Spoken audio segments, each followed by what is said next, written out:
Al aire. Muy bien. Entonces, Pues adelante. muy buenas tardes, mis queridos colegas del portal médicosgeneralescolombianos.com.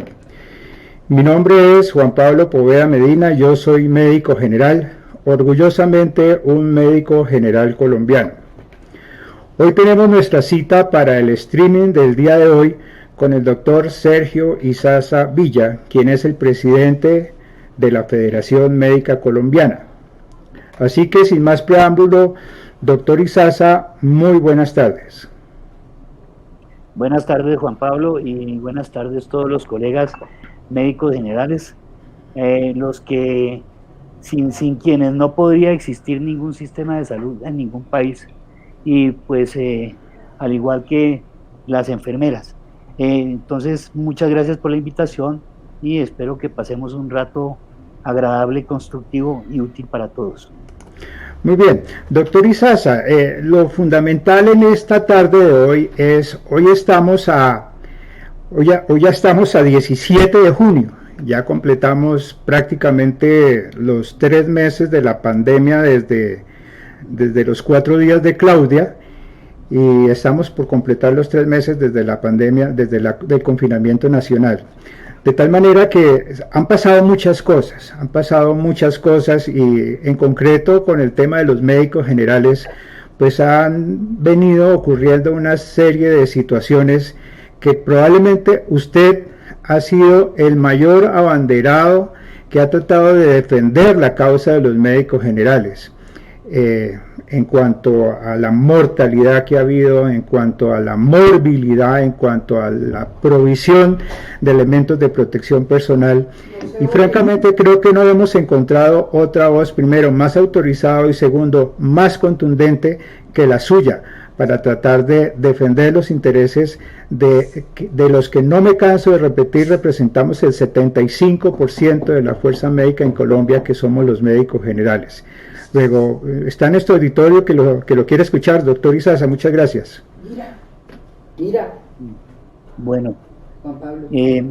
Bueno, primero que todo, yo creo que hay una cosa que es muy importante para, para comenzar, y es relacionada precisamente con esta última situación que estamos viviendo de amenazas que, si bien es cierto, no ocurrieron a partir de la pandemia y de la cuarentena, sino simplemente se desnudaron o se visualizaron más, porque esta situación, recuerden que cada año ha habido 4, 5 o 6 hechos, digamos, emblemáticos que han ocupado a la prensa para divulgar cuestiones de señalamiento en contra de los médicos, en contra de la acción, y que lo que hace eso es ocultar la responsabilidad de que ocurran las cosas que ocurren, en términos de que el responsable es el tipo de sistema de salud que tenemos, la famosa cuestión de la ley 100.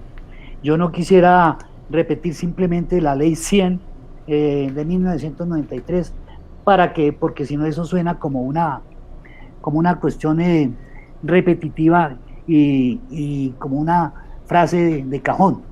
Pero sí lo que es importante es plantear que es esa estructura de ese modelo de salud el que conduce a que la única o la primera cara que identifica el paciente y que identifican todas las gentes con el sistema y con el modelo somos nosotros.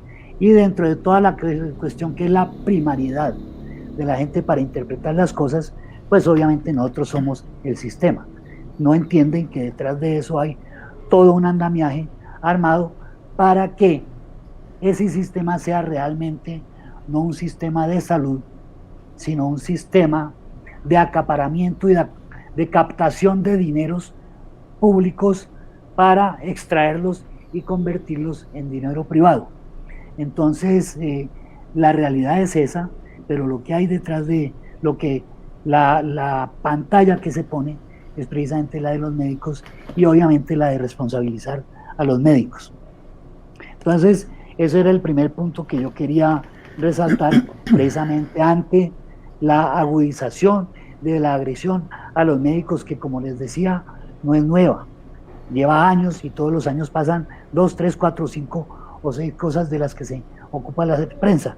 Lo que pasa es que en la pandemia la cuestión se agudiza porque se desnudan precisamente todas las fallas del sistema.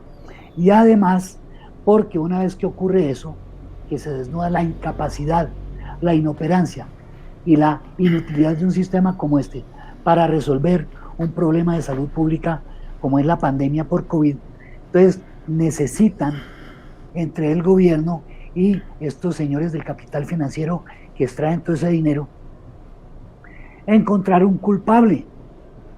Y por eso entonces el señor ministro, de manera irresponsable, habla de los médicos en cartel en las unidades de cuidado intensivo.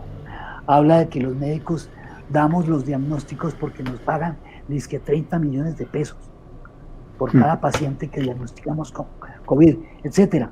Es decir, ¿saben cómo me siento yo cuando reviso todas estas cosas? Yo me siento como si estuviera revisando la historia de los judíos antes de que estallara la Segunda Guerra Mundial, en donde lo que empezó a plantear el dictador Hitler, que en ese momento fue canciller, fue que todos los males de la humanidad, todos los males de Alemania, todos los males de Europa se debían a los judíos, ¿sí?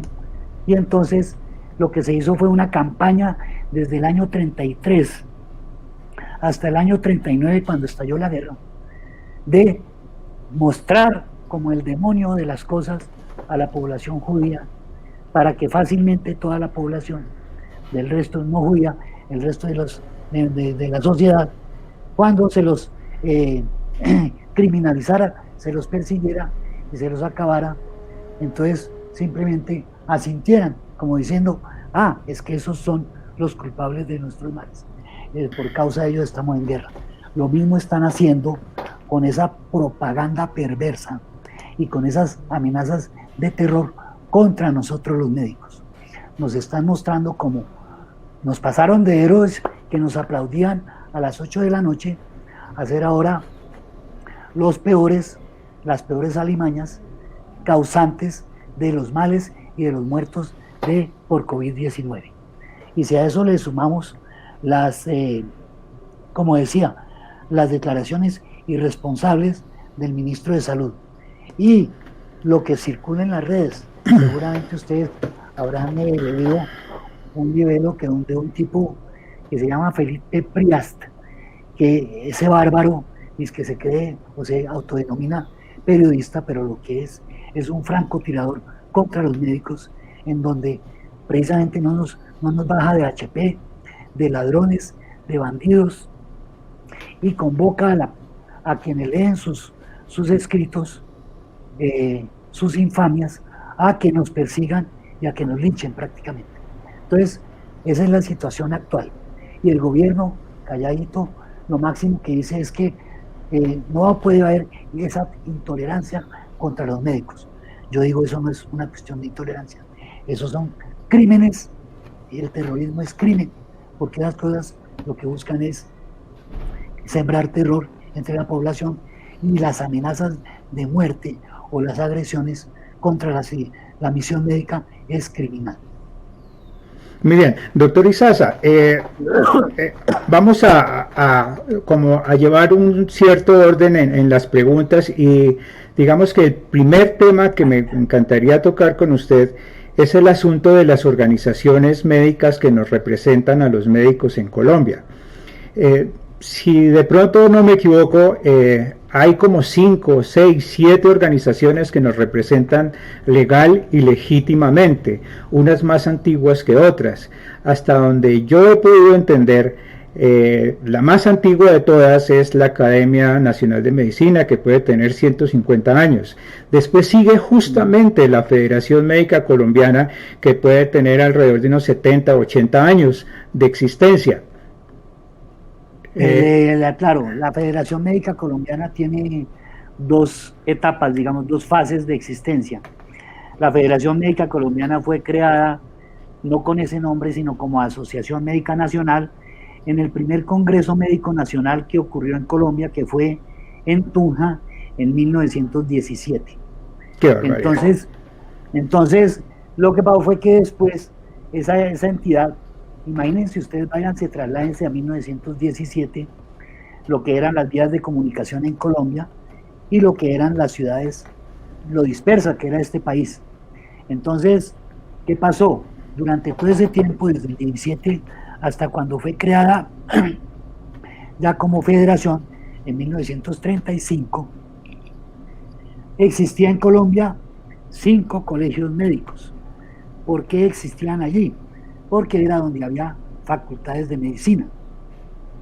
Uno de esos colegios médicos no tenía facultad de medicina, pero era la puerta de oro de Colombia, sigue siendo. Era el departamento de Atlántico con su capital Barranquilla.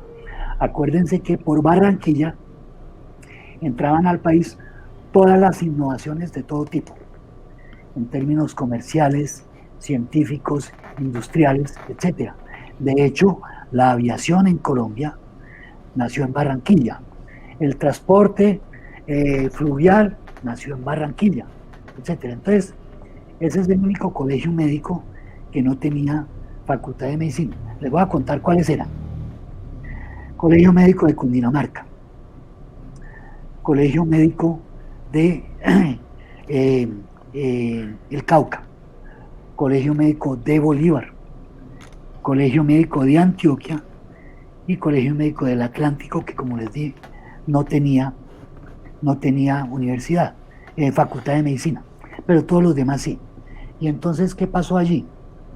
Estas organizaciones, que eran las facultades de medicina, que eran los colegios, donde dijeron, vean, la estructura de Colombia no da para esto, hagamos una estructura, una organización federada. Creemos y convirtamos a la Asociación Médica Nacional en lo que es la Federación Médica Colombiana. Y trabajaron desde el 17 hasta el 36, casi 20 años, 19 años, en varias cosas. Lo primero que hicieron fue una cosa que se llama Código de Moral Médica, que fue, digamos, el preámbulo al Código de Ética Médica, que es la Ley 23 del 81 de la Federación. Pero además buscaron la creación o el avance de todo lo que era la medicina social. Y en eso, el Colegio Médico de Cundinamarca, que había nacido en 1915, fue el iniciador de las prácticas rurales en el país. Eso lo repitieron varias cosas. Esa es una parte muy interesante y es hermosa de la facultad, de la historia de la medicina. Porque es que, y eso es lo que yo quisiera, que todos los médicos del país, pero primero que todo, nosotros, médicos generales, digo nosotros porque yo, antes de ser especialista, fui 9 años médico general. Qué bueno oír eso. Entonces, y si yo no hubiera recibido la preparación que recibí como médico general en la universidad, no habría podido trabajar como no pude hacer 2 años en la Intendencia de Arauca, porque no era departamento todavía, en comunidades indígenas, como médico ¿Usted general. Estuvo en Arauca? ¿Estuvo en Arauca? En 1975 y 1976, en Naniguado, en las comunidades indígenas. ¡Qué barbaridad! Con un programa de la Presidencia de la República y el Instituto Colombiano de Antropología. Entonces, digamos que es parte de mi historia y en parte por eso yo pienso como pienso. Y si yo no hubiera sido médico general, que recibí y me formé en la universidad, pero además en el ámbito de la ruralidad, no podría estar pensando ahorita ni defendiendo ni impulsando la cuestión como médicos generales. Perfecto, doctor Izaza. Me proponía yo hacer un recuento de las organizaciones médicas con un fin. Y es que, bueno, contamos, la Academia Nacional de Medicina, que tiene 150 años, la Federación Médica Colombiana desde 1917, 103 años. 103 años, luego Asmedas. Luego viene Asmedas, ¿antes de la Federación? No, luego viene después de la Federación, en el año luego 58, viene Asmedas. Asmedas nace porque se crea el Seguro Social y entonces los médicos del seguro se sindicalizan, crean su sindicato y surge ASMEDAS, sí. Bueno, después de ASMEDAS, hasta donde tengo yo mi real saber y entender, entonces sigue sociedades científicas. Asociación Colombiana de Sociedades Científicas. Asociación Colombiana de Precisamente Sociedades Científicas. la iniciación de las sociedades científicas fue una idea de la Federación Médica Colombiana. En ese momento el presidente era el doctor Lacutir, precisamente barranquillero, y él fue el que propuso, dijo, ya hay, porque además era la función de la federación, la propuesta de la federación, ya hay suficiente cantidad de especialidades y de especialistas en el país. Ajá. Porque entonces debemos crear ya una organización que nos represente a los especialistas. Y entonces se creó la Asociación Colombiana de Sociedades Científicas. Que tiene más o menos ya como 40, 50 años. Creo, no más, creo que es del año 62 o 60, es de la década del 60. Qué barbaridad, o sea que tiene 60 años. Claro, es que ya todos somos vejestorios. Sí, bueno, ya todos tienen que quedarse de confinamiento por la cuarentena. Exacto. Bueno, después sigue la Asociación Médica Colombiana, después sigue la AMC. Pero la AMC, lo que pasa es que está... Que era un sindicato en la letra. Exactamente, está dormida y yo creo que nuestra idea, yo creo precisamente es en una cosa... Que hay que rescatarla. Que hay que rescatarla y que precisamente porque el 75% de la población médica son médicos generales. Esa es una bandera de los médicos generales. Perfecto. Es que, pero ya, déjame que se me está adelantando, que para allá vamos. Después de eso, después de la AMC, que está ahí como en una especie de hibernación o de remojo, que mucha gente ni siquiera sabe que existe o que existió, porque digamos, yo la defino como una especie de mortinato que está allí todavía como en formol, una vaina así rarísima. No lo ponga así, no, póngale como si fuera un marsupial, un cangurito que no ha nacido. Está bien. Se lo acepto. Después de eso sigue el Colegio Médico Colombiano. No, incluso antes de eso apareció Asosalud. Sí, no. Apareció. No es simultáneo. Es después. Es primero el Colegio Médico Colombiano. Les cuento una historia corta de sociedades científicas, de Colegio Médico Colombiano. En una asamblea de sociedades científicas en el año 2004 tal vez, o 2005, deciden hacer, al terminar la asamblea, las mismas sociedades científicas que estaban organizadas, crearon el Colegio Médico Colombiano. Y el objetivo era el siguiente: crear el Colegio Médico Colombiano para representar a los médicos y tomar la función gubernamental o estatal delegada de la tarjeta profesional. Sí, muy bien. Eso lo había hecho la federación antes y no lo podía seguir haciendo ahora. Sigamos. Muy bien. Después de eso, entonces hubo una que se llamó Asoreforma y después de eso apareció Asosalud. Entonces, vea, Asosalud y Asoreforma son lo siguiente. Asosalud es la agrupación de el Colegio Médico Colombiano con las organizaciones no médicas, que es la Confederación de Profesionales de la Salud No Médicos. Entonces, y el proyecto de ellos era cambiar la ley 100, por eso llamó Asoreforma. Pero eso es no médica. Médica es el Colegio Médico Colombiano. Sí. Bueno, y aquí, y de ahí para acá, entonces digamos que probablemente en mis cuentas la última en aparecer es el Sindicato Médico Colombiano. Allá exactamente, que es el que aparece recientemente. Entonces, bueno, venga, les cuento. La Junta Médica Nacional está formada por esas organizaciones que ya vimos: Academia Nacional de Medicina, ASMEDA, Federación Médica Colombiana, ASMEDAS y Colegio Médico Colombiano. ¿Sí? Son esas cuatro. Academia, Federación, ASMEDAS, Colegio Médico Colombiano. Sí. Después, entonces ahí, en la organización primera de lo que fue el CONCIMED, que era el Consejo Superior de Instituciones Médicas, empezamos a trabajar para redactar la ley estatutaria de salud. Y fue propuesta mía, ¿sí? Y me la peleé mucho, la de meter a la Asociación Nacional de Internos y Residentes. Yo me acuerdo que me decían, pero no, porque ellos son estudiantes. Y yo decía, no, no son estudiantes. Los residentes son médicos graduados que fueron médicos generales y que están ahora en formación especializada. Por lo tanto, deben estar. Eso llegó mucha discusión hasta que entraron. Y finalmente entró una organización que precisamente yo ayudé a conformar en el año 2005, que es ACOME, Asociación Colombiana Médica Estudiantil.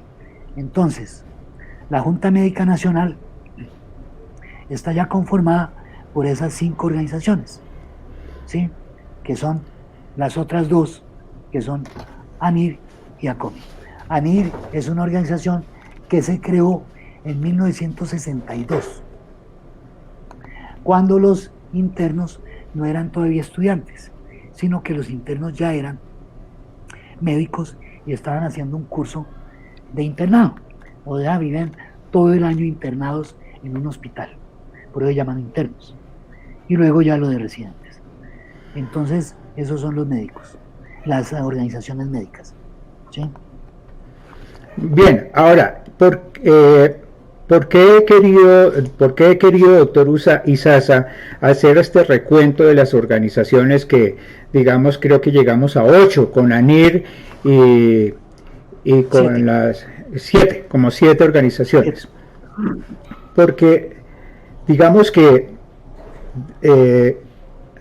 la pregunta es, no sé hasta qué punto tantas cabezas, tantas organizaciones médicas que aparentemente no han estado trabajando de manera consolidada, monolítica, coordinada, a pesar de la existencia de la Gran Junta Médica, lo que percibe el grueso de los médicos en Colombia, que somos los médicos generales y que representamos el 75% de la fuerza médica, lo que percibimos los médicos generales en el país es que las organizaciones que nos representan, primero, al ser tantas, digamos que el poder o la fuerza más bien se ha diluido y el interlocutor, que en este caso es el gobierno con el ministerio y con la presidencia de la república, pues realmente no saben a cuál de esas 7 organizaciones atender o escuchar, acatar, recibir consejo, orientación, porque son 7 organizaciones diferentes y nos da sinceramente la impresión de que están trabajando de manera aislada. La federación hace esfuerzos por un lado y hace citas, trata de por lo menos de hacer citas con el ministro, con la presidencia por su parte, y de manera apartada la Academia Nacional de Medicina pareciera que hace sus intentos también, pero de manera solitaria. Colegio Médico igualmente trata, hace 3 días, 4 días hicimos este mismo ejercicio de un webinar streaming con el doctor Roberto Vaquero y le preguntábamos exactamente lo mismo. Y lo mismo, las que usted mencionó de último, la Asociación Médica Estudiantil y la ANIR, a través de también una organización nueva que apareció, se nos me olvidaba mencionar esta última organización, Médicos Unidos de Colombia, que también hace sus esfuerzos de manera aislada o no coordinada con el resto de organizaciones médicas. Entonces la pregunta concreta es, ¿no nos habrá hecho mucho daño la dispersión del estamento médico, quienes llevan la batuta, la representación? No se ha atomizado mucho la autoridad o la representatividad, y esa ha sido probablemente la razón por la cual el gobierno no nos acata, no nos escucha. Bueno, a ver, Juan Pablo, en eso usted tiene mucha razón, tiene toda la razón en la cuestión de la dispersión, de la atomización. Pero por lo menos nosotros hemos trabajado con un criterio clave, esencial, más que esencial, fundamental, que es el de la unidad médica. Y esa unidad nos ha permitido avanzar en hechos concretos que son la materialización de leyes útiles para la medicina y para el personal médico y para la salud. Entonces, miren una cosa, mientras que antes, por ejemplo, trabajamos, pues porque era lo único que existía en ese momento, la ley de ética médica, la trabajamos la federación, la propuso, la respaldó la academia y la respaldó Ascofame, pero la hicimos nosotros. Entonces, ahí empieza ya una cuestión que da. Pero el primer gran logro, que lo logramos las 7 organizaciones, eso es muy importante. Después de 3 años de trabajo continuo, durante 3 años nos reuníamos religiosamente de 12 del día a 3 de la tarde, todos los miércoles, en la Academia Nacional de Medicina, las 7 organizaciones, para cranearnos y redactar la ley estatutaria de salud. Y esa ley la craneamos, la redactamos, la discutimos con procurador, con contralor, con presidente de la República en 3 oportunidades, con ministro de Salud como en 4 o 5 oportunidades. El actual ministro de Salud, que era viceministro del último, del ministro de esa época, fue el delegado para discutir, de Alejandro Gaviria, esa cuestión.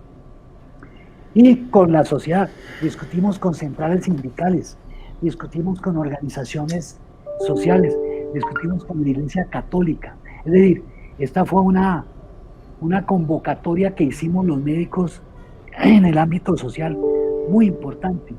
Y luego con bancadas parlamentarias. Y ese trabajo de 3 años, finalmente se lo presentamos al presidente Santos. Vea una cosa que es bien importante. El presidente Santos nos invitó a la Junta Médica para que le oyéramos su propuesta de ley ordinaria que tenía el ministro Gaviria. Nosotros le dijimos: no, presidente, nosotros no vamos allá a oír ninguna propuesta de ley ordinaria. Pues porque la propuesta, ya ese proyecto lo conocemos, y es una maquillaje o un perfeccionamiento de la ley 100. Nosotros vamos a ir allá, es a presentarle nuestro proyecto de ley estatutaria. O si no, no vamos. Entonces él dijo: vengan, los invito. Y estando allá él con todos sus ministros, y teniendo el ministro Gaviria su proyecto de ley listo, le dijo Santos: un momentico, yo quiero oír la propuesta de los médicos. Pero entiendo que esa propuesta de los 14 puntos de la ley estatutaria, que era un manual de buenas intenciones, bueno, no era un manual de buenas intenciones, era lo que llamaron en su momento los inamovibles. Los inamovibles. Los inamovibles eran 14 puntos. Eso lo redactaron en una semana. No, lo redactamos, varias veces, lo redactamos en la redacción final en una semana. Pero llegar a esos 14 puntos fueron 3 años de discusión, porque primero sacamos un decálogo, pero después vimos que quedaban unas cosas por fuera. Entonces, esos fueron los 14 puntos inamovibles que el presidente dijo: no, ministro, yo voy a oír a los doctores, a los médicos. Y entonces, cuando acabó de presentar el doctor Fernando Sánchez los 14 puntos, los leyó a manera de artículo, yo dijo: acabamos aquí la reunión y necesito doctores y doctor Gaviria que me acompañen al Senado y vamos a radicar ya este proyecto de ley. Así fue, así de anecdótica la vaina. Salimos de ahí. Qué maravilla. Los 7 miembros y el ministro Gaviria y el presidente Santos, y radicamos esto. Es más, el ministro Gaviria no quiso firmar, como sí firmó el presidente, la radicación de ese proyecto de ley, sino que él, aparte, en la mesa de al lado, radicó su proyecto de ley ordinaria, que se hundió rápidamente. No le puedo creer. ¿Sí? Sí, así fue.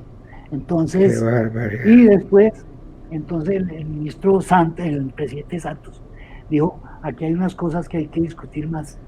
Les envió al viceministro para que, y luego dio esa instrucción al ministro. El ministro no se mamó, perdón la palabra, no se aguantó más reuniones con nosotros y mandó al doctor Ruiz Gómez que fue con el que acabamos, y salieron 25 artículos de los 14. De la estatutaria, sí. Que fue exactamente, fue un debate grande, largo.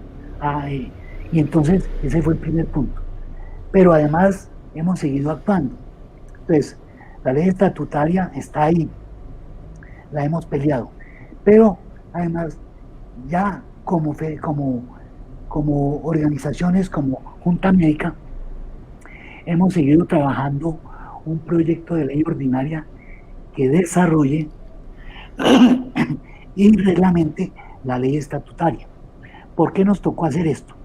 Porque eso le correspondería al mismo gobierno y al ministerio. Pero el ministerio no ha querido reglamentar, ni ningún gobierno. Ni el anterior ni a este.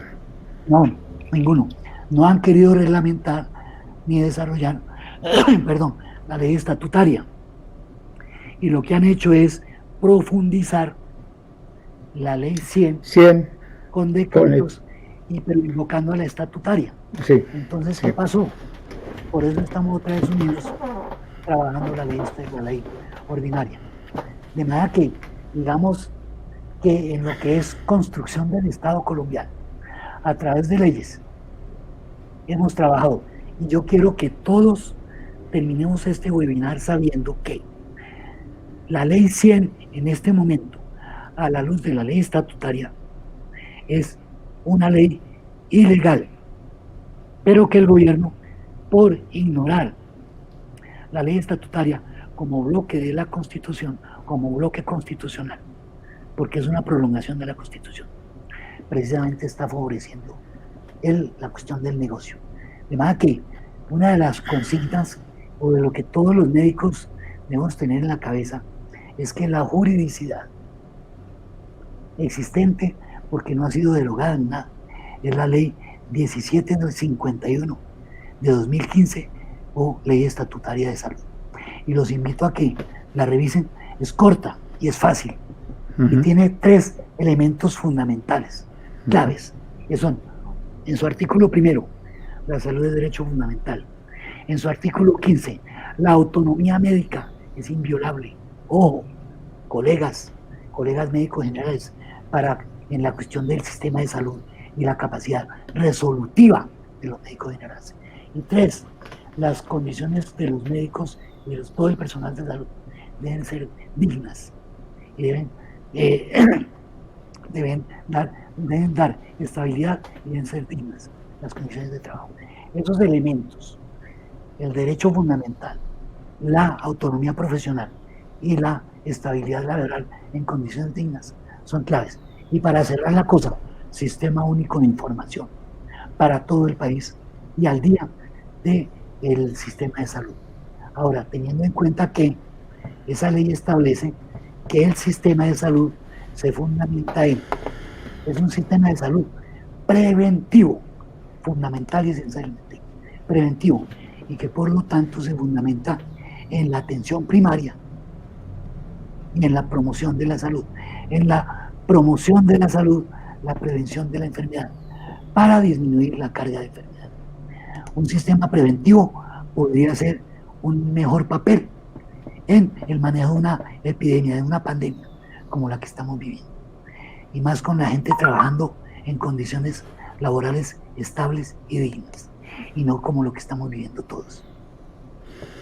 Bueno, doctor Izaza, recapitulando y tratando de retomar un hilo conductor, hemos analizado el hecho cierto de que tenemos 7 organizaciones médicas que en ocasiones trabajan de manera coordinada, pero la gran mayoría de las veces han trabajado de manera no coordinada.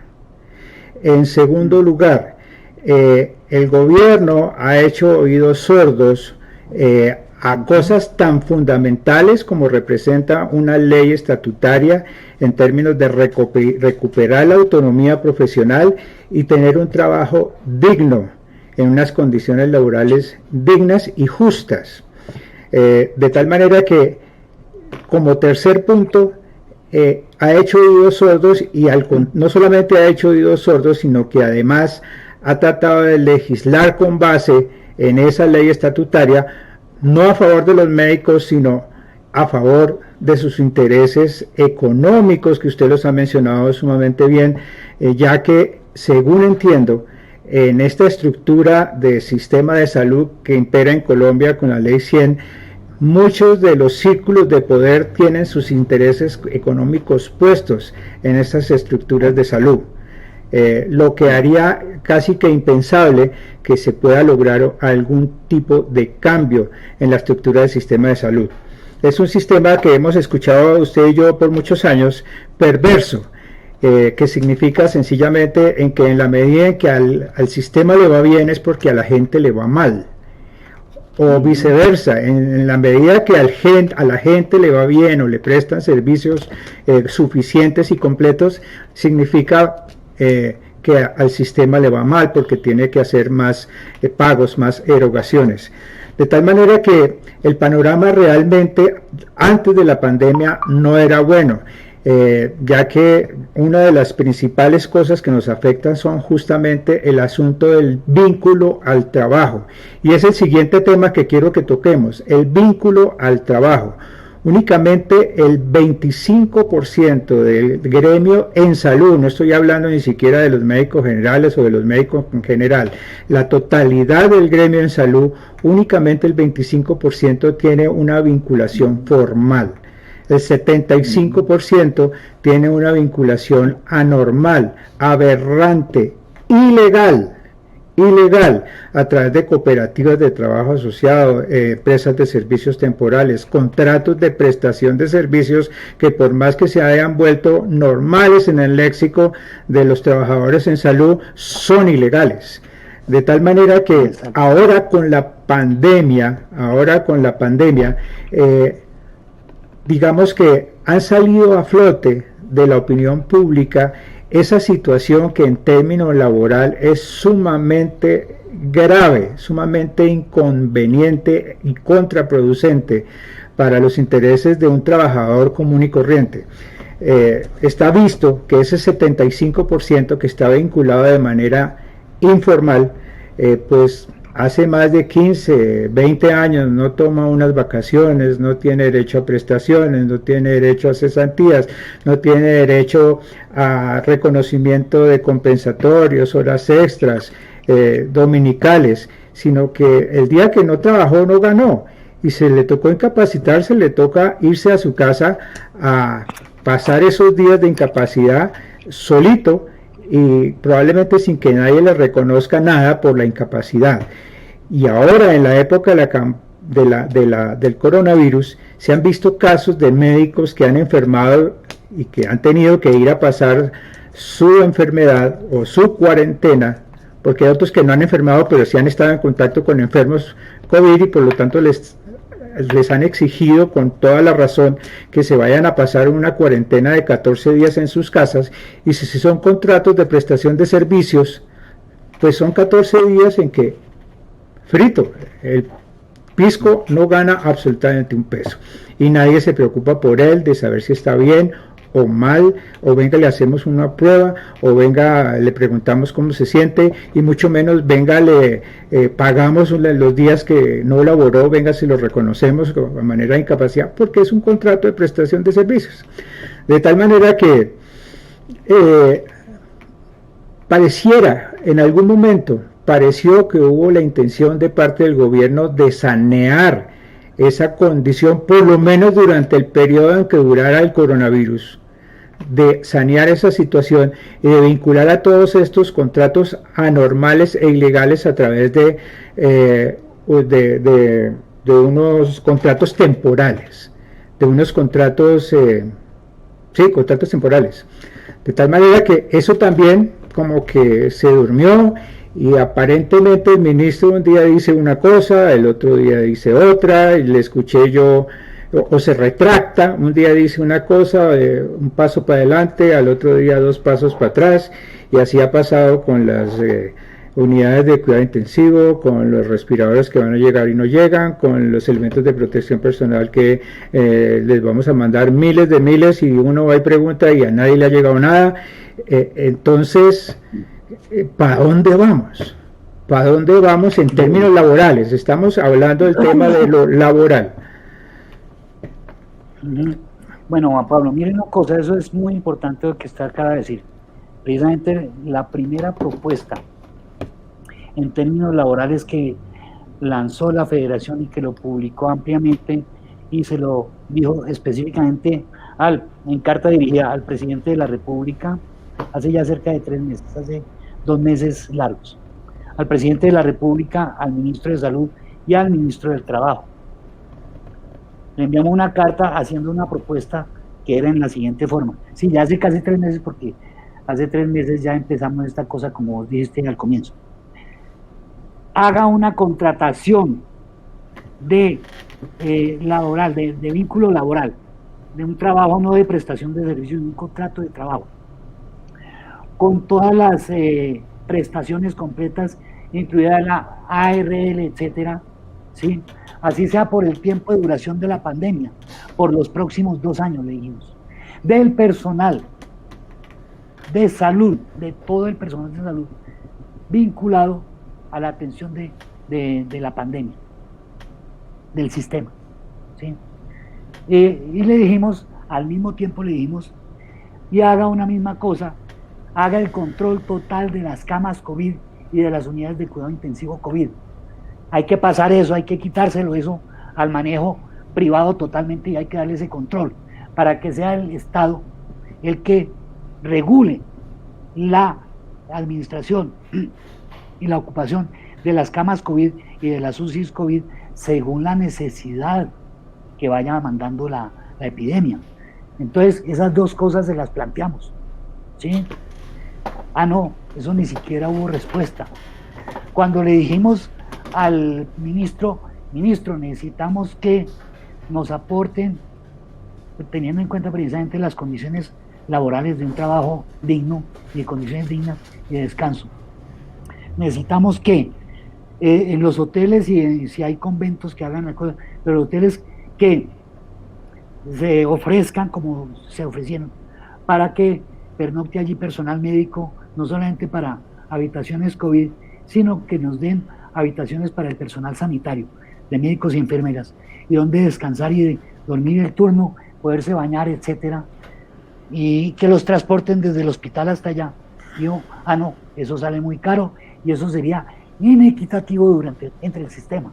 Entonces yo le dije, perdón, momentico, doctor, perdón, pero usted no sabe qué es equidad en el sistema de salud, porque precisamente garantizar que el personal sanitario tenga condiciones dignas de trabajo durante la pandemia y de descanso y sitios donde cambiarse, es precisamente garantizar la equidad en el sistema, no una cuestión de privilegios como usted lo quiere hacer aparecer.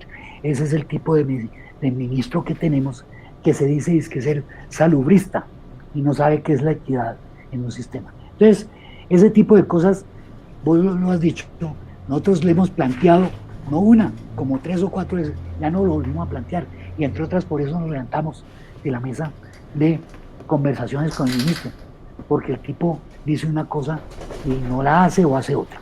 Entonces, esa fue la situación. Tenemos oídos sordos a eso. Por eso se está planteado y muy bien desarrollado en la ley ordinaria, desde el punto de vista de un capítulo completo de estatuto del personal de salud para precisamente desarrollar todo ese tema. Y eso se está armando ya. Nosotros esperamos tener pronto lista esa ley, pero no queremos afanarnos por presentarla, sino queremos que esté perfectamente bien acabada, revisada por las organizaciones médicas y sociales, para buscar lograr lo que logramos con la estatutaria, una buena simpatía a nivel social, a nivel de parlamentarios, a nivel de gobiernos locales, gobiernos territoriales. Hemos encontrado eco en algunos gobiernos territoriales. ¿Por qué? Porque eso favorece, desde el punto de vista de redes, también a los gobiernos territoriales. Es decir, ahí hay una cantidad de cosas que son interesantes, pero lo importante es que ante esas solicitudes claras, concretas, de que las ARL respondan por la CPP, ¿sí? Y por todo lo que es la protección de las personas que se enferman y que les paguen el tiempo de brazos caídos mientras están enfermos. No ha habido oídos a eso. Cada uno se tira la pelota para otro lado. Entonces, nosotros como médicos tenemos que empezar a pensar en dos cosas, básicamente. Uno, hay que pensar en un modelo de salud completamente distinto y hay que presionar conscientemente para que esa cuestión sea así y respaldar este proyecto de ley. Pero dos, hay que pensar precisamente en garantizar la dignidad de esta profesión en todos los términos, en términos de estabilidad laboral, de justicia laboral, ¿sí? Y de el tipo de contratación. Y nosotros no aceptamos ningún tipo de contratación que no sea, y proponemos por eso, que no sea el contrato laboral estable, así sea por tiempo mínimo de 1 año, pero laboral estable con todas las prestaciones. Doctor Izaza, eso está perfecto. Sin embargo, en mi humilde opinión, es decir, los diagnósticos están más que claros. Yo creo que no tenemos necesidad de hacer más anamnesis para ni más examen físico para llegar a un diagnóstico preciso. Yo creo que eso ya está más que superado. El problema es que el gobierno no nos va a hacer caso nunca en esos diagnósticos que ya tenemos claramente identificados, hasta tanto no nos vean sólidamente unificados. Pero mientras nos sigan viendo dispersos y sobre todo las cabezas que nos representan con cada una como que pareciera tirando cada una para su lado, pues el gobierno va a decir, esos pobres médicos están tan desorganizados que esa división los tiene muy débiles. Son muy débiles porque porque están atomizados en 5 o 7 cabezas. ¿Qué hacer para lograr una verdadera unificación que repercuta en una presión cierta y efectiva hacia el gobierno para producir un cambio? Pues a mí, humildemente a mí, como persona que vivió toda la cuestión de la construcción de la AMC y todo su proyecto y todas estas cosas, yo diría, colegas, saquemos de la hibernación a la AMC, pero con unas características distintas. Uno de los errores de la AMC en el pasado fue pretender que desaparecieran las organizaciones existentes. Sí. Pues eso fue una cosa absurda. Ninguna organización dijo, no, pues olvídese, por eso murió la AMC. O por eso entró en hibernación. ¿Por qué digo que está en hibernación? Porque la estructura de la AMC es una estructura de un sindicato médico nacional, es un sindicato de profesión, un sindicato de industria, digamos así, ¿cierto? Un sindicato único nacional. Eso es lo que tiene toda la estructura sindical y tiene una cosa que es precisamente de acuerdo con la Constitución Política de Colombia, es el tipo de organización que está legitimado, ¿sí?, por las leyes de la República para pelear esos elementos, la estabilidad laboral, las condiciones de trabajo, las tarifas, la cuestión del salario, las tarifas, etcétera. Nadie más puede negociar ese tipo de cosas. No, exactamente. Entonces, imagínense todos ustedes, colegas, el 75% de la población médica organizados en un sindicato, ya está, tiene personalidad jurídica, tiene todo eso. Lo único que hay que hacer es simplemente hacer una asamblea que reactive el sindicato, nombrarle una junta directiva, nombrarle un presidente y un proyecto, un programa, que sería lo que sería una convención colectiva, una cuestión para pasarle al gobierno como tal, y lo tiene que resolver el gobierno en el Ministerio de Trabajo y el Ministerio de Salud. Tiene que resolverlo ellos. Es decir, tenemos la herramienta, movámonos por esa cuestión. Sin eso no vamos a hacer nada. Entonces, en torno a eso, la gente sí se va a mover, porque ese sindicato se va a ser capaz de resolverle el día a día de cada médico. Muy bien. Sin embargo, doctor Izaza, digamos, hay algo que a mí me preocupa y es el hecho de que individualmente, no sé si por formación, o yo digo, suelo decir más bien por deformación. El médico en Colombia, desde la Facultad de Medicina, es formado o deformado, vuelvo y repito, en una actitud de no gremio, de individualismo, de si yo puedo lucirme con el profesor por encima de los compañeros, lo hago, porque ese es como el estilo de formación o de formación que existe en Colombia. Y cuando llegan a la vida profesional, el comportamiento es exactamente el mismo. El comportamiento sí, doctor Poveda, a usted lo debe haber pasado. Sí, doctor Poveda, lo apoyo en todo lo que usted quiera.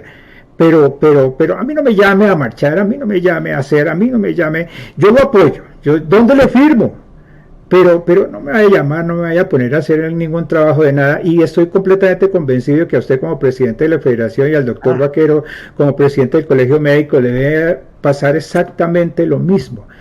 Luego, sí, tenemos el diagnóstico, sabemos cuál es el tratamiento, pero a la hora de contar con el elemento humano convencido y comprometido que respalde una situación como la que usted acaba de proponer de revivir la AMC, Asociación Médica Colombiana, a esa hora sí se chupan, para hablarlo coloquialmente. ¿Cómo corregir eso? ¿Cómo salirle al paso a esa deformación que existe en el médico en Colombia, que a la hora de dar el paso al frente se chupa? Ok, listo. Entonces yo creo que lo primero que hay que hacer es reconocer, más bien como identificar y ubicar, ahí toca hacer un diagnóstico a nivel de los colegas, qué es lo que está pasando. Y es que precisamente tiene todo el antecedente que vos estás diciendo. Es formado en la facultad, desde la facultad, dentro de una concepción individualista de la práctica médica. Y formado para eso, cuando esa cuestión no existe. La única forma donde puede ser pseudo individual, porque está totalmente mediatizado por las cuestiones administrativas, es en el consultorio. Pero si trabaja para una EPS, en el consultorio según los límites que le dé la EPS. Si trabaja con una prepagada, en el consultorio, pero también con los límites que dé la prepagada. La libertad completa individual no da. Entonces ese es el primer punto que hay. Segundo, las condiciones laborales conducen a que los médicos, para mantener un nivel de vida que les permita cumplir con sus obligaciones familiares y con sus compromisos económicos y de educación de los hijos y todas esas cosas, a los precios que están pagando, ¿sí?, por el trabajo miserable, a los precios miserables, por este trabajo tan abnegado, ¿sí? El médico prácticamente se aliena en un tiempo de trabajo que va desde las 10 hasta las 14 horas. Conozco colegas que hay días que trabajan 16 horas para conseguir pues una remuneración eso no es reconocimiento, un aporte económico que cada vez está más desvalorizado, ¿sí?, con unas condiciones cada vez más exigentes. Es decir, lo que tenemos aquí es una precarización a todo nivel. Entonces el concepto de solidaridad pues desaparece.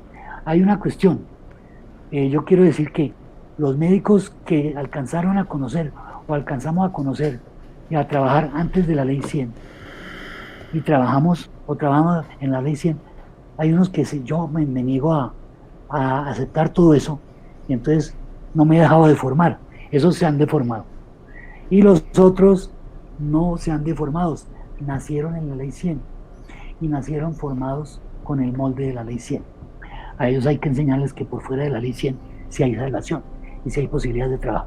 Entonces lo que hace uno, lo primero que hacen los colegas, a usted le debe haber pasado, Juan Pablo, que cuando les plantea eso del contrato laboral con 8 horas de lunes a viernes o de lunes a medio sábado, ¿sí?, y un turno cada sexta noche o cada décima noche reconocido y todas estas horas extra, todo ese tipo de cosas, eso le puede dar un salario determinado.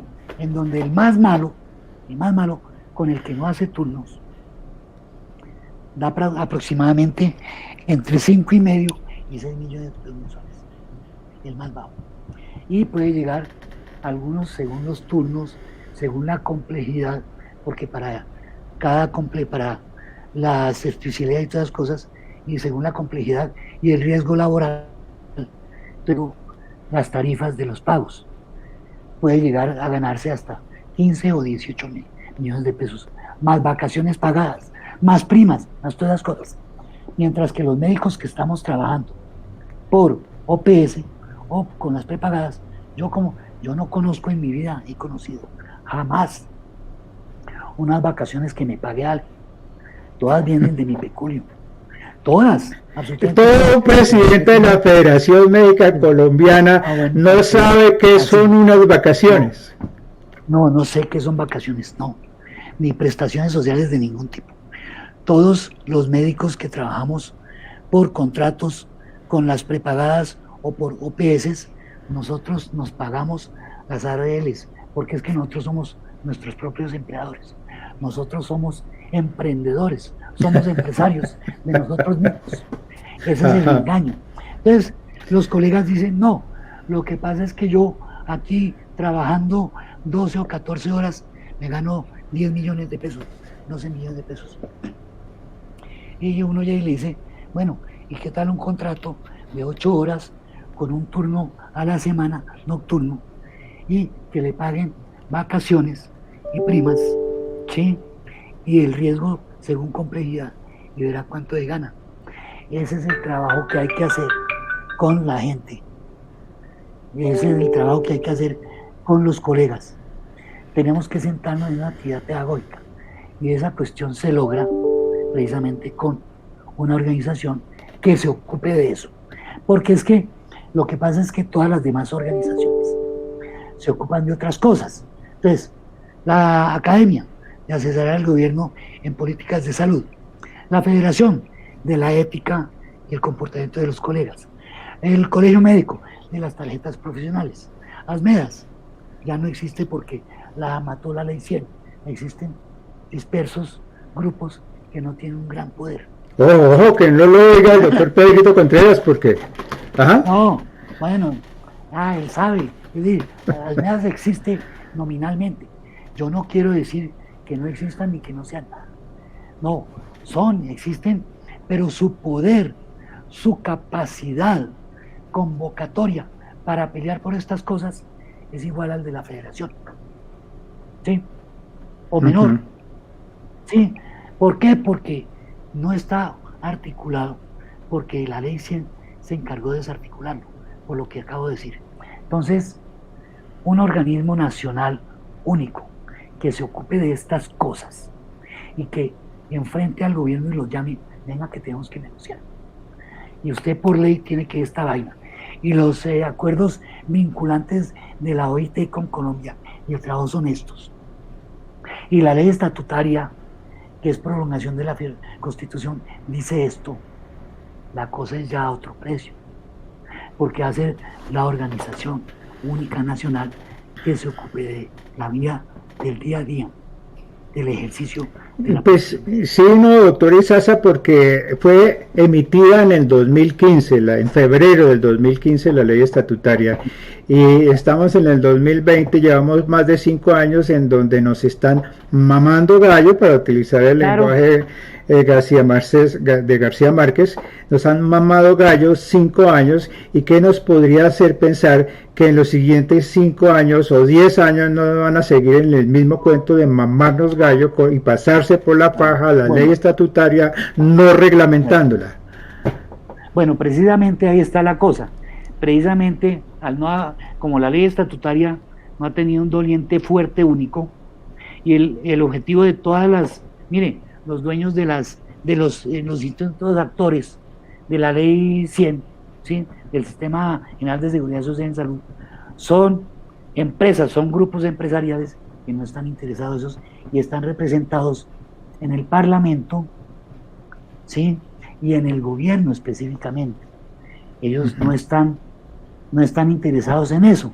Entonces cuando les habla de ley estatutaria, los tipos llegan y hacen un decreto bien regresivo, bien retrógrado, invocando la ley estatutaria. Eso es lo que han hecho. Han malversado, han vilipendiado la ley estatutaria en su nombre propio, en nombre de la ley estatutaria. Y mantienen eso engañado a gentes muy prestantes, inclusive, que yo veo que lo que hace, lo que pasa es que no conocen la ley estatutaria. En el momento en que los médicos, que somos los principales dolientes, y el resto del pueblo colombiano, porque es una ley para la salud de toda la población que habita el país, estemos en capacidad de pelear por esa ley, la cosa va a ser distinta. Doctor Izaza, usted... De la noche a la mañana cambie, pero sí hay el instrumento para pelear. Venga, doctor Izaza, usted acaba de describir, digamos, vamos a hacer un parangón, acaba de describir de alguna manera la situación del sistema de salud y puede ser muy parecida a la de un paciente con cáncer. Un paciente con cáncer en el cual el sistema de salud es el paciente, el cáncer es los intereses o la mercantilización que han hecho del sistema de salud unos intereses privados de unos pocos. Entonces, ese es el cáncer.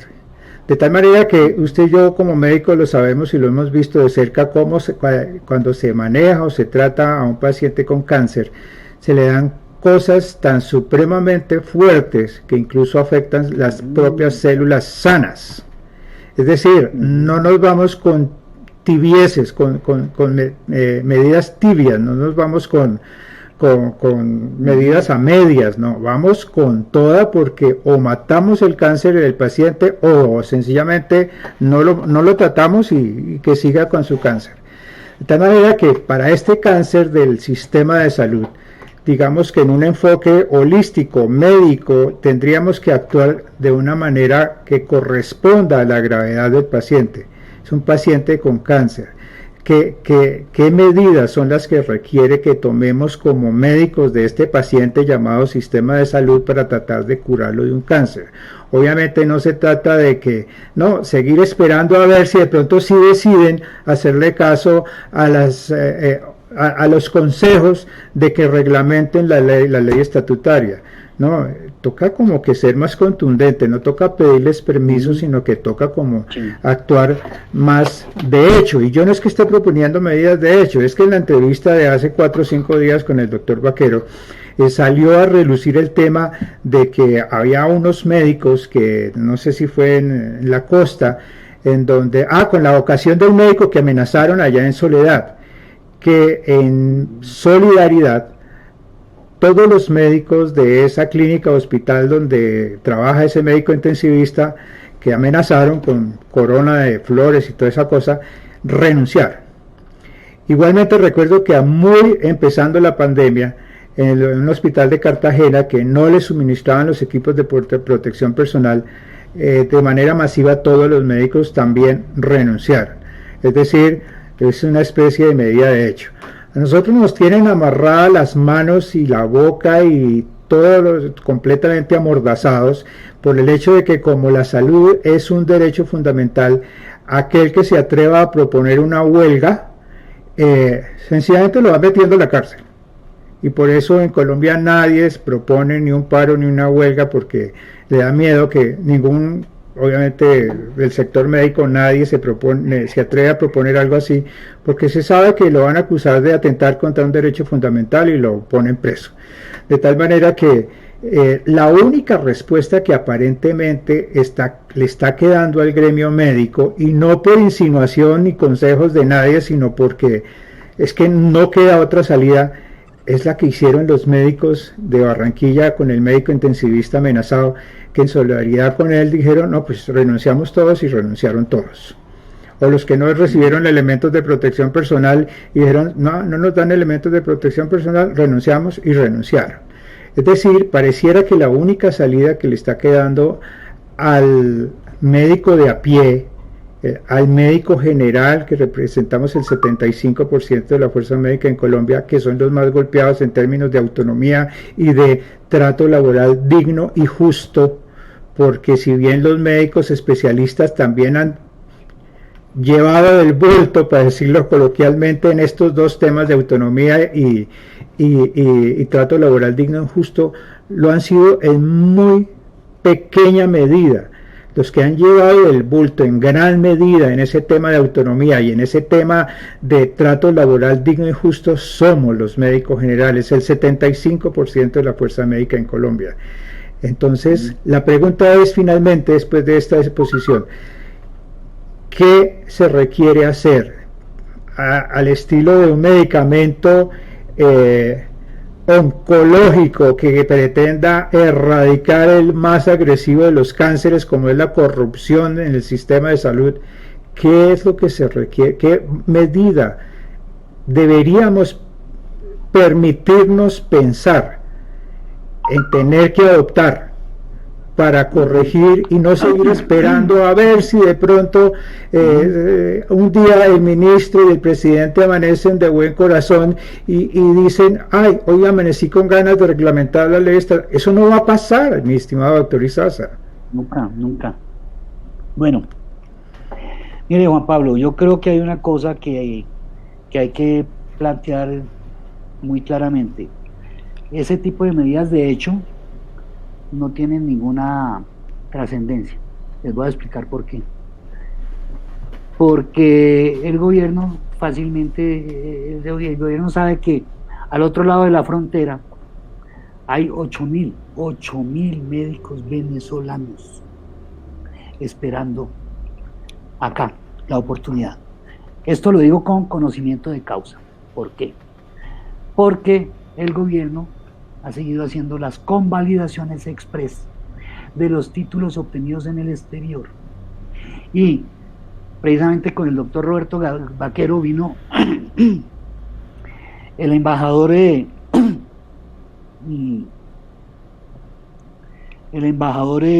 o el pseudo embajador, el falso embajador de Venezuela, el del señor que se llama Guaidó, el payaso ese, el amigo de los rastrojos, que pasó la frontera con, ¿cómo es que se llama? Sí, Guaidó. Bueno, entonces vino el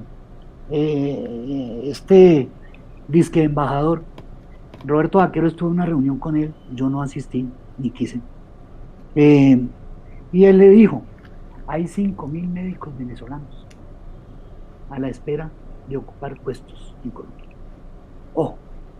Eso lo pueden corroborar con el doctor Vaquero, y esto nos lo contó en la Junta Médica hace unas semanas. Y esto ocurrió hace unos 6 meses por ahí, o 5 meses. Bien, entonces esa carta la tiene guardada el señor ministro, el señor gobierno, debajo del brazo. Segundo, nosotros cuando hicimos la propuesta de que los médicos se les adelantaran 2 meses y medio, 3 meses el grado, lo hicimos con acuerdo y compromiso de la ministra de Salud, de Educación, y el ministro de Salud. Y cuando ya se planteó la cuestión, el ministro se retractó, no cumplió con eso. Entonces, esa es la cosa. ¿Qué hay que hacer? De manera que nosotros sabemos que hay un contingente de médicos de acá adentro que han perdido su trabajo, pero que por su condición desesperada de no trabajo estaría dispuesto a recuperarlo, a como diera lugar. Pero además, si eso no es suficiente, hay médicos, hay gente de fuera que vendría a ocupar esos cargos. Pilas con esa cuestión. Esa es una manera muy superficial y simplista de ver la solución. Ahora, ¿qué hay que hacer con este sistema de salud ilegítimo que desconoce la ley 100? Porque los gobiernos, la ley estatutaria, perdón, porque los gobiernos desconocen la ley estatutaria y no están interesados, porque representan a los dueños de la ley 100. ¿Qué hay que hacer con este sistema? Vea, enterrarlo. Eso es lo más drástico que hay que hacer, porque es que donde usted toque el sistema de salud actual, sale pus, no sale ninguna otra cosa, pus, sale eso. Entonces lo que hay que hacer es enterrarlo. Pero ¿cómo lo enterramos? Precisamente con una ley ordinaria que desarrolle y reglamente la ley estatutaria y que sea promovida por nosotros mismos, los médicos. Nosotros los médicos y todo el personal sanitario, apoyando y empujando un proyecto de ley como este, que yo se los voy a mandar, si ustedes están interesados, con mucho gusto. La última Estábamos en la fase de desarrollo y de afinamiento de la redacción final de la ley, pero los elementos fundamentales del proyecto están, ¿sí? Entonces, eso que sea otra vez de los médicos, ¿sí? Miren, la construcción de la medicina, el desarrollo de la medicina y de la salud pública y privada en este país, la hemos hecho los médicos. Hasta cuando en la década de los 90 o finales de la década de los 80 nos empezaron a meter a los abogados y a los administradores para preparar la ley 100. Pero de resto la hicimos nosotros, los médicos. Y los que estábamos al frente de la salud pública éramos los médicos, no los financieros de los bancos ni los administradores. Entonces, lo que hay que hacer es enterrar, darle digna sepultura a la ley 100 con la ley ordinaria. Y para poder eso, tenemos que crear una gran fuerza que respalde eso. Primero, con todo el personal sanitario, abanderado esto, liderado por los médicos, codo a codo con los demás, ¿sí? Y respaldado por la sociedad civil en general, por la sociedad, o grupos políticos que se suban a la propuesta de un nuevo sistema de salud, que sea preventivo y que promueva la salud y prevenga la enfermedad. Esa es la propuesta que yo les hago para eso. Solamente, de ninguna otra forma podemos enterrar esa ley 100. Y para eso tenemos que lograr una buena correlación de fuerzas en el Parlamento, a nivel de Senado y Cámara. Y para eso hay que hacer todo este trabajo demorado, paciencia y agotador que estamos haciendo las organizaciones juntas. Muy bien. ¿Y hay que esperar a que termine la pandemia para dar el primer paso en esa dirección o se pueden ir haciendo cosas desde ya? Bueno, desde ya sí se puede ir haciendo cosas, preparando la cabeza para armar una organización, pues para sacar de hibernación un proyecto, más bien, es como yo les diría, de una organización sindical única, que nos... Miren, ¿saben cuál es la ventaja de esta organización? Que no cubre solamente o no beneficia solamente a los médicos sindicalizados, sino que los médicos no sindicalizados también, si se logra acuerdos de carácter nacional, en que tiene que simplemente cubre a todo el mundo, a los sindicalizados y no sindicalizados. Pues los sindicalizados pelearemos por los demás, pero tenemos que buscar que sea la mayoría. Entonces, esa parte hay que empezar a desarrollarla ya. El proyecto de ley, para que pueda ser ley, ahí sí tenemos que esperar a la próxima legislatura, ¿cierto? Y llegar a esa legislatura lo mejor preparado, con el respaldo de todos los médicos, todo el personal sanitario, todo el movimiento social, sindical, todo el respaldo de los grupos políticos en Senado y Cámara, ¿sí? Para que haya una buena correlación de fuerzas que nos permita eso. Fíjense que una ley estatutaria, ¿quién iba a pensar que la íbamos a sacar adelante? La sacamos adelante. Y no, eso fue un milagro. Eso fue un milagro. Pero fue un milagro. Pero eso fue un milagro de trabajar 2 años por esa vaina. Eso fue un milagro. Así no ocurren solos. Ahí hay una cantidad de cosas que analizar. Miren, esa ganancia no dejan de cobrársela todavía a ANIF, Asociación Nacional de Instituciones Financieras, y Fasecolda al ministro Gaviria. No dejan de cobrársela todavía, porque ellos saben que en el momento que la estatutaria no entre en vigencia porque está vigente, sino sea reglamentada y se empiece a ejecutar con otro sistema de salud, están perdidos en el negocio de la salud, en el negocio, perdón, de la enfermedad. Por eso, entonces eso no va a pasar nunca. Yo recuerdo ese año 2014. No sea tan pesimista, Juan. No, venga, yo recuerdo... Amigos, los médicos generales a quien impulsen la cosa. Yo recuerdo que en ese 2014 y 2015, justamente lo que debía demorar... Acuérdese que lo que entró a ser analizado por el... Lo que entró a ser analizado de ley estatutaria del Congreso fue una cosa y después de las 8 vueltas lo que salió fue otra, cargado de micos, que en el control de legalidad, el control constitucional que hizo de esa ley estatutaria que salió después de las 8 vueltas en el Congreso, la Corte Constitucional se demoró como cosa de 6 meses finalmente en sacar un comunicado con unas correcciones que no era otra cosa que una denuncia de micos. Una denuncia de micos. ¿Quién estuvo?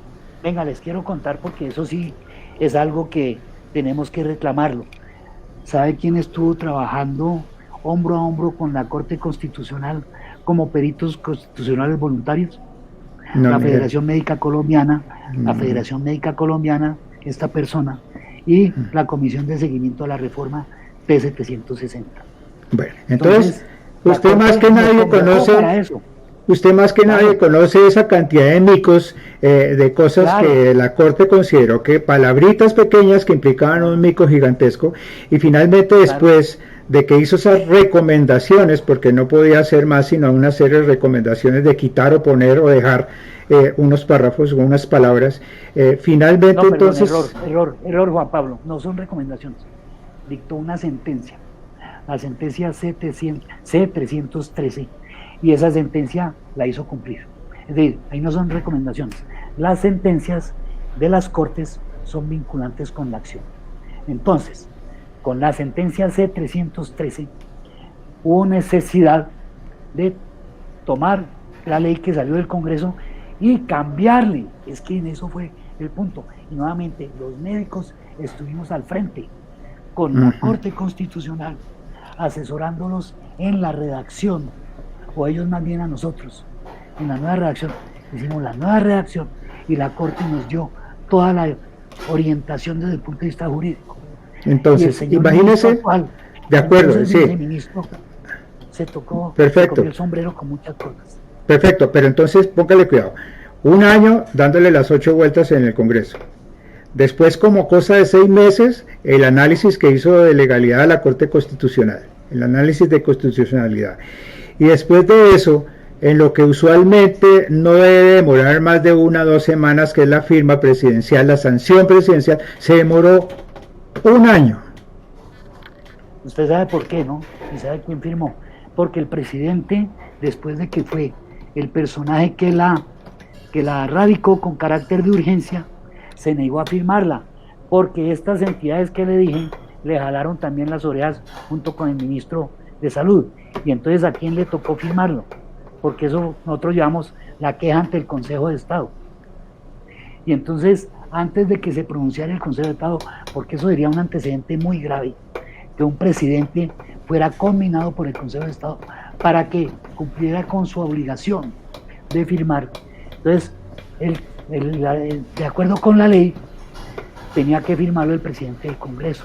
Si ustedes miran el original, bajan de internet, el original de la ley, ¿sí?, del diario oficial, está, no del diario oficial, lo que manda directamente el Ministerio de la Presidencia, está firmada por el presidente del Congreso con el nombre. Y aparte, abajo, aparece el churo de la firma de Santos, sin el nombre del presidente Santos. Miren esas cosas. Entonces, lo que quiero resaltar con esto es ¡qué barbaridad! Todo lo que usted está diciendo es cierto, pero que fue por la pelea del cuerpo médico representado en sus representantes, que dio esa pelea, fue que lo logramos. Entonces, aquí estoy diciendo, esto no va a ser fácil, va a ser muy duro, pero si la peleamos bien y bien organizados y con el instrumento que proponemos, estoy seguro que más temprano que tarde vamos a sacar adelante esa ley y vamos a poder cambiar el sistema. Pero lo que pasa es que hay que ser, y lo invito a que cambie desde ya, sea optimista en términos del compromiso, en serio, y de la convocatoria, que la gente diga, aunque sea, diga, sí, yo le pongo la firma, o sí, yo lo apoyo, y en un tuit o en lo que sea, y en la vaina, o en las conferencias, y si hay marcha, en la marcha, en lo que sea, pero que estén de acuerdo y no respalden en el proyecto de ley. Muy bien. Bueno, mi estimado doctor Sergio Izaza, usted ha sido sumamente generoso con el tiempo y con las explicaciones que nos ha dado el día de hoy acerca de cómo ha sido la evolución, la representación que hemos tenido los médicos de parte de las instituciones que nos representan, de cómo ha sido el desarrollo de la implementación de la famosa ley estatutaria que ha quedado mucha, pues, como casi que letra muerta, pero que tenemos que tratar de trabajar y rescatar a nuestro favor, y de cómo hace usted hoy una propuesta de revivir la Asociación Médica Colombiana, que en su letra, en su articulado, claramente se deduce que es un sindicato, que es la única estructura que tiene las herramientas suficientes para poder entrar a pelear cosas como son el régimen laboral, la contratación, las tarifas, una serie de circunstancias que ninguna otra organización de las 7, 8 o 9 que existen en Colombia puede hacer, porque no tiene la facultad. De tal manera que, agradeciéndole nuevamente, muchísimas gracias, doctor Izaza, no sé si tenga algo último que decirle, un minuto para saludar y despedirse de los médicos generales en Colombia. Sí, Juan Pablo, yo no quería despedirme, no quería que cerráramos esto sin, primero, agradecerle la invitación, segundo, agradecerle a todos los colegas que estuvieron presentes a lo largo de esta charla, de este diálogo, de este conversatorio que mantuvimos con Juan Pablo, tan generosamente planteado, propuesto. Y yo sí quiero invitarlos a que, miren, nadie nos va a salvar a nosotros, sino nosotros mismos. Y entonces el momento de actuar, o de empezar a actuar, es ya. Ilustrándonos sobre qué podemos alcanzar con una estructura organizativa como la que planteo. Era eso, y hagamos valer una ley que es vigente y que el gobierno la ha violado, que es la Ley Estatutaria de Salud.